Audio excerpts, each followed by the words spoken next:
Hey, fucker.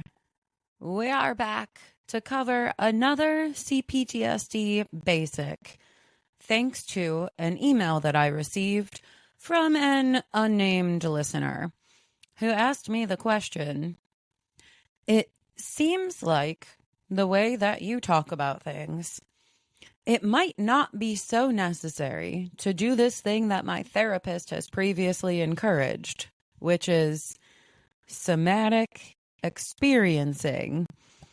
As much as I can just take a cognitive, mentalistic, intellectual approach to resolving my self-limiting beliefs and other trauma ticklings. To which I must say, dear motherfucker, thank you for your message. Thank you for digging back into the old episodes and starting from the beginning. It's been great to hear your take on things as you have moved through the years and seasons of the show.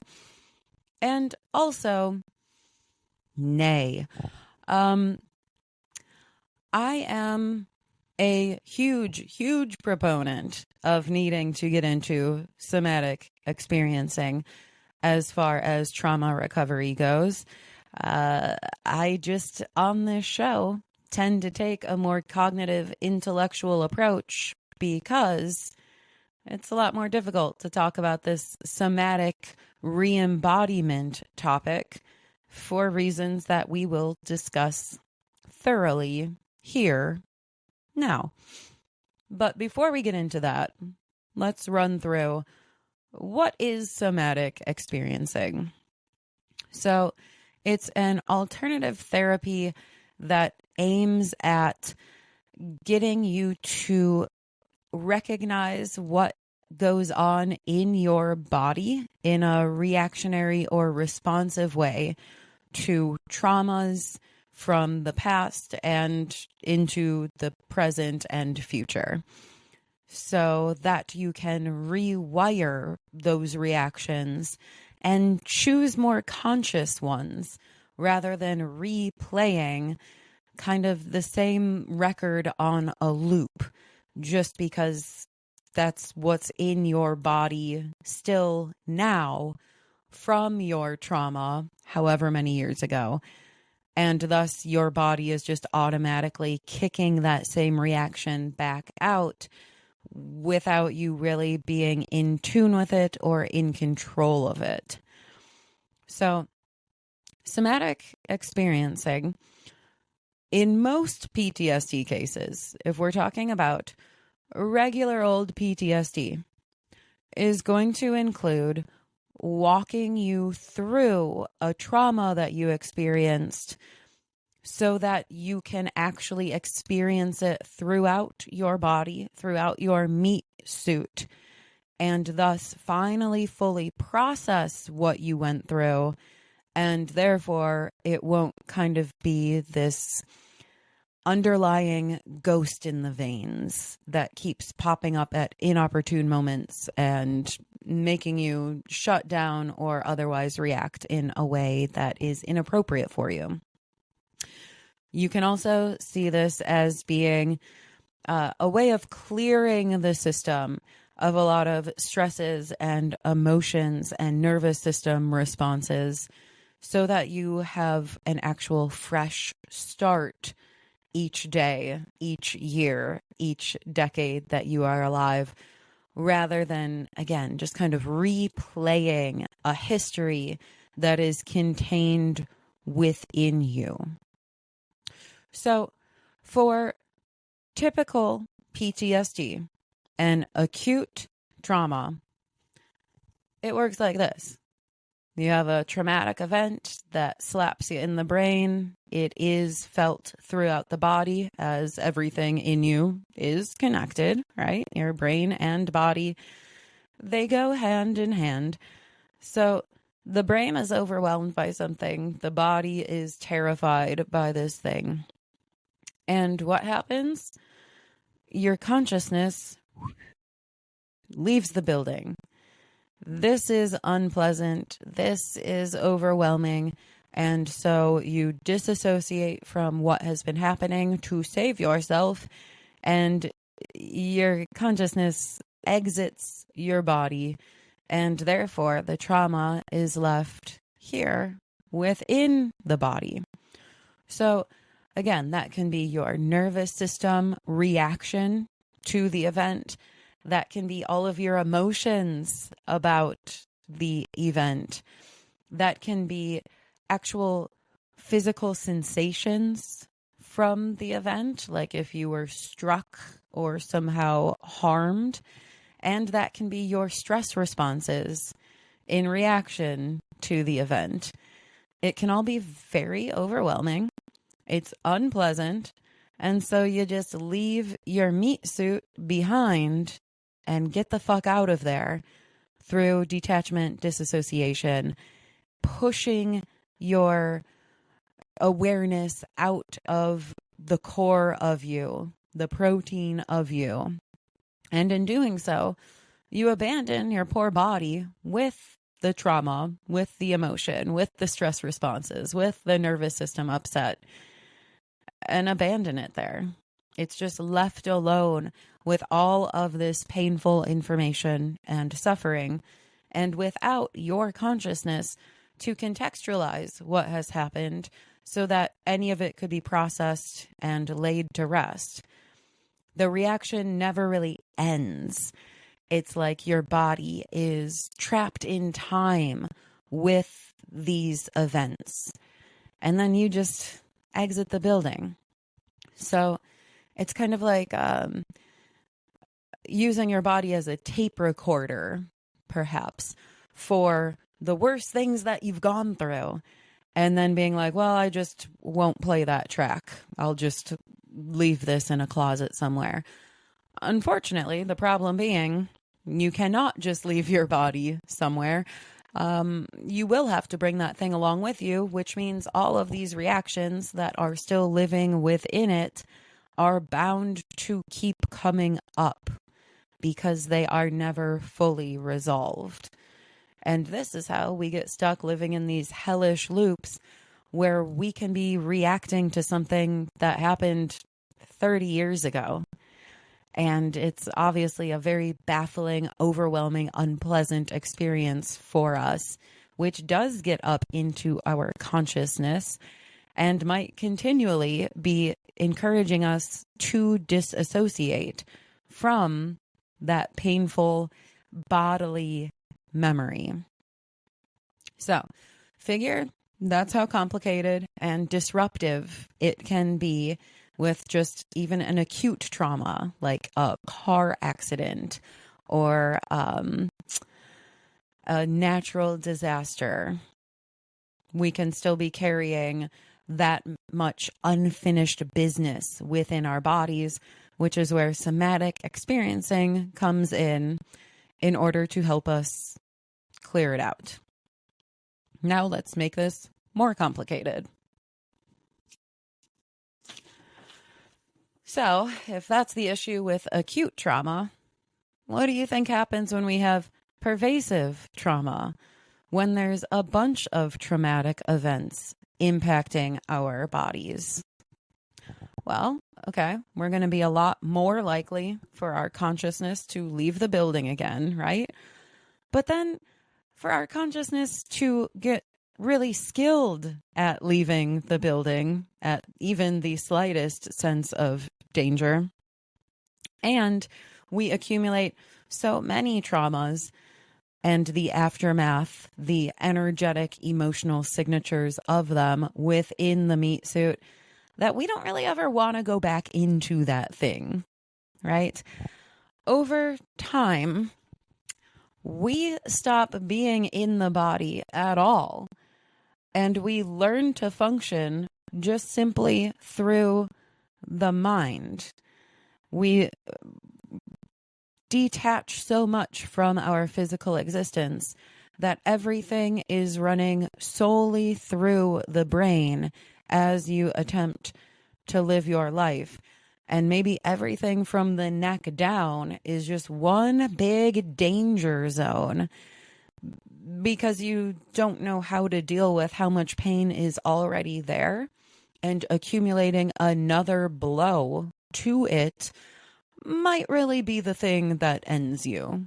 You know, when there is already so much suffering that you have recorded and stored away in that cellar, it's like, can you really take another drop of it? Or will that be the thing that blows the cellar doors open?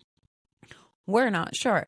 We know that this is overwhelming to us, and we probably get very bad at even connecting to it because it's become so automatic to just live through the brain, to numb ourselves, to neglect our physical existences in every way we can, to stay distracted as much as possible from all of our nerve endings within our protein costume. So, this is why with complex PTSD, when we're talking about somatic experiencing, we're no longer talking about having a therapist walk us through an acute traumatic event and then it's laid to rest and we can move forward.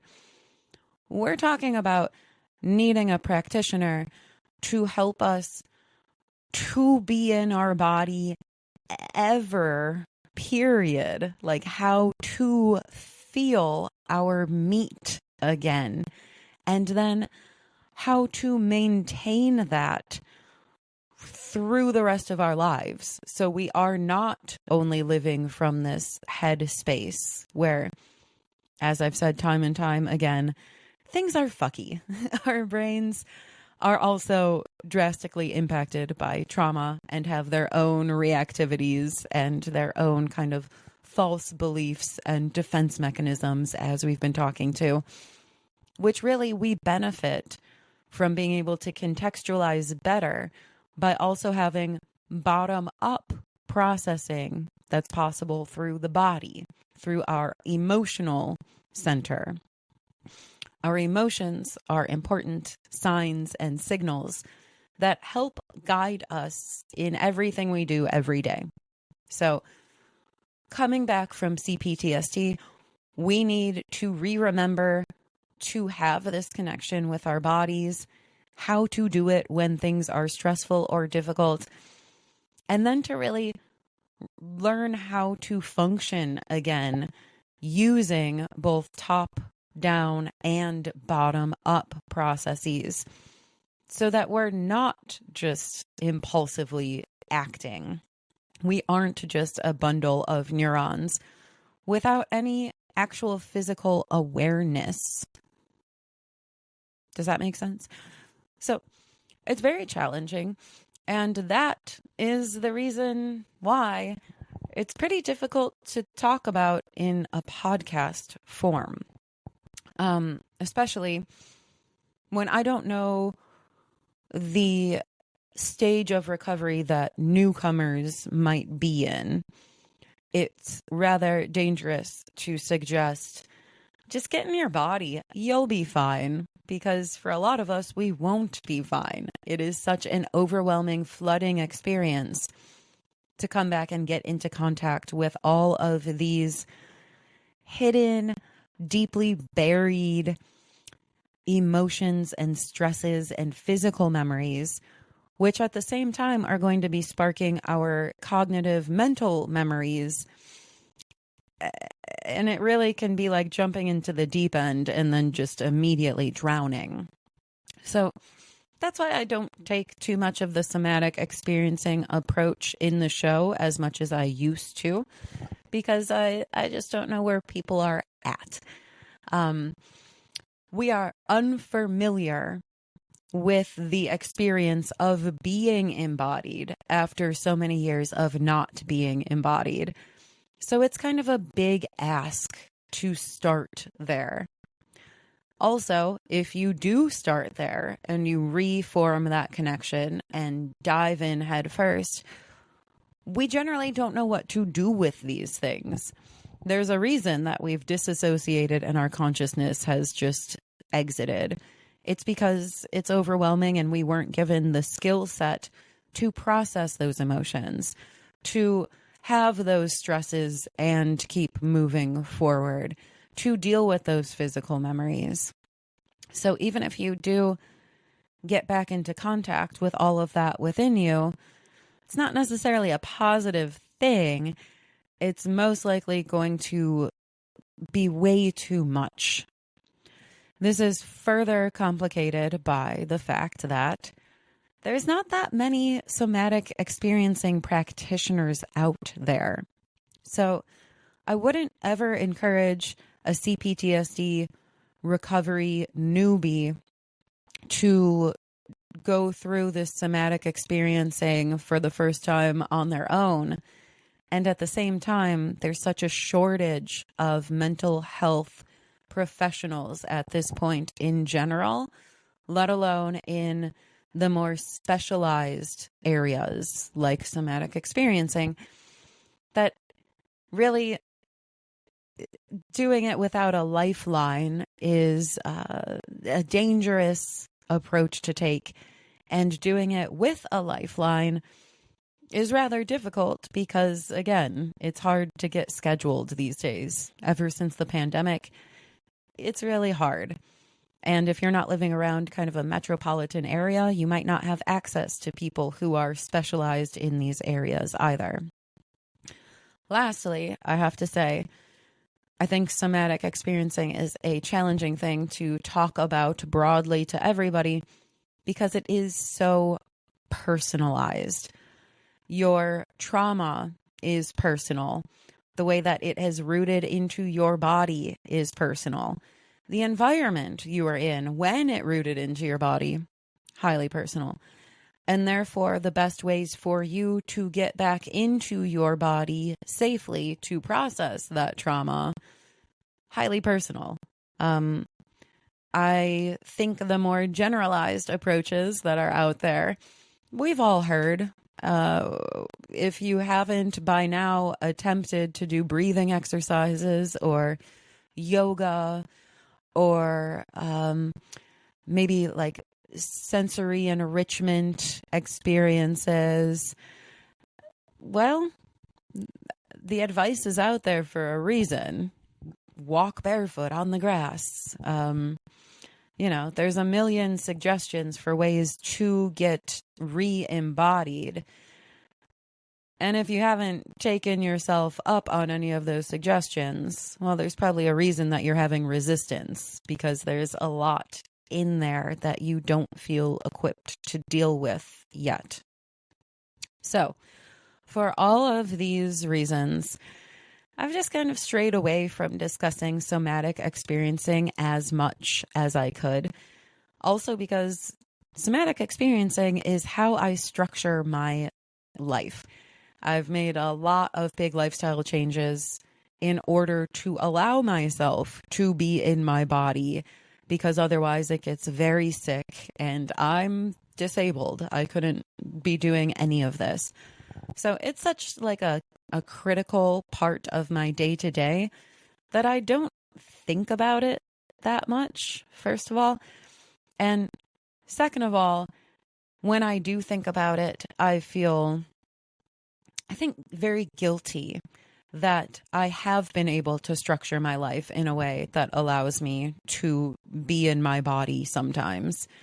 Whereas I know not everybody can do that, because our world really pushes us to get stuck in this kind of cognitive, heady processing and to ignore all of our feelings below the neck.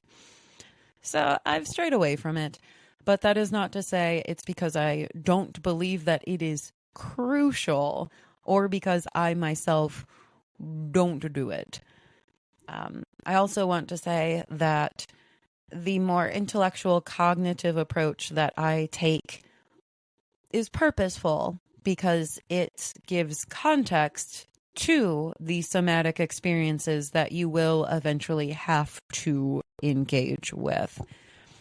It can be like getting stranded all alone with absolutely no way to help yourself if you're just thrown into all of your recorded stresses and emotions and fears, but you don't mentally have the equipment to get yourself out of it. So by learning the background information about CPTSD, why these things happen, why these events are significant, how they might have impacted you, at least you do have that kind of strong cognitive tether to pull yourself out of your maybe overwhelming bodily experience by jumping back through the brain and being able to use that information to contextualize what you're experiencing in your protein prison. You know, it's a way to frame what you're going to experience so that when you do experience it, at least it's not completely baffling or out of the blue. You can anticipate these things are going to happen, and there are reasons for what you are going through within your little biological recording box. Okay, I hope that has made some sense out of this topic. Trauma recovery is a top down, so that's the brain, your thoughts down process, as much as it is a bottom up, your emotional center upwards process. And the two of them really need to click together in order for you to have what we call a regulated, integrated system. In other words, if your brain is running in the year of 2024, but your body was left behind in 1994, yeah, again, you're going to be running into some challenges as far as what we've described recently within reality testing, for instance. It's like your body is in a whole different realm of reality than your thoughts are. And therefore, things will get fucky and seem unpredictable and impossible to understand. So you do need both. I do recommend having a trustworthy practitioner on your side as you're beginning somatic experiencing. It is something that gets easier the more that you practice it.